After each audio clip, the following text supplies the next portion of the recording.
आधार card safety को लेकर समय समय पर डिबेट होती रहती है। कभी आधार डेटा लीक की खबरें आती है तो कभी सरकार की तरफ से कहा जाता है कि यूज़र का डेटा सेफ है।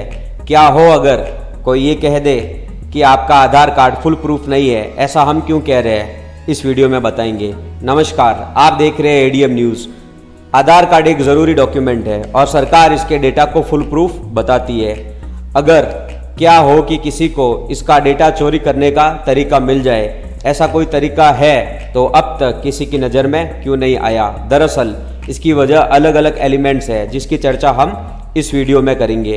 इसकी शुरुआत कुछ ऐसे लोगों से होती है जो यूजर्स के डेटा को कॉम्प्रोमाइज डेटा के जरिए कुछ बुरा करने की प्लानिंग कर रहे हैं। ये कॉम्प्रोमाइज डेटा उन खामियों से मिलता है जो सामान्य लोगों को शायद ही नज़र आएगा। सामान्य लोग मतलब हम और आप जैसे लोग। इस साल मई में एक मामला सामने आया जहां एक महिला का पीएनबी अकाउंट इसलिए कॉम्प्रोमाइज़ हुआ क्योंकि आधार अनेबल पेमेंट सिस्टम में खामी थी।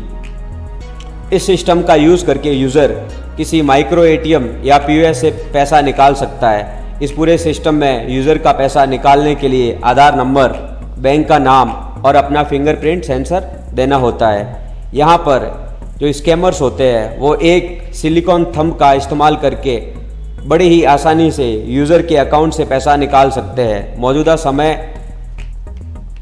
के आधार से जुड़े फ्रॉड्स से बचने का एक आसान तरीका 16 डिजिट की वर्चुअल आईडी है। वहीं किसी पीओएस सेंटर से पैसा निकालने से पहले यूजर्स को ध्यान देना चाहिए कि डिवाइस SGQC डायरेक्टिव है या नहीं।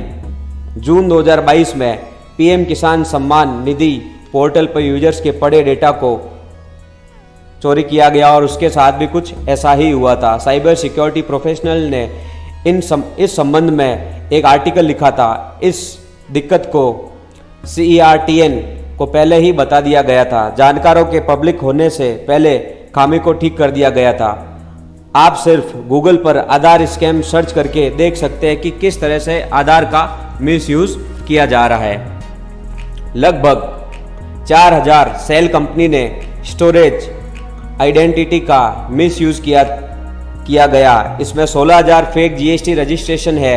इस मामले में अब तक 7 लोगों को गिरफ्तार किया गया है। 30,000 करोड़ की GST चोरी का ये रैकेट 16 राज्यों में फैला हुआ था। इसमें 18,000 आधार कार्ड और पैन कार्ड का डेटा गलत तरीके से यूज़ किया गया था। इन डेटा को सरकारी स्कीम की वेबसाइट से चुराया गया था। अगर हम दूसरे देशों के सिक्योरिटी फीचर से खुद को कंपेयर करें तो पाएंगे कि खामी कहां पर है। सरकार को इसकी सेफ्टी पर ध्यान देना चाहिए और इससे ज़्यादा सेफ बनाना चाहिए और उसके ऊपर कदम उठाए जाने चाहिए। आपको हमारी जानकारी कैसी लगी कमेंट करके ज़रूर बताइएगा और इसी तरह की खबरें पाने के लिए हमारे इस चैनल से जुड़े रहें।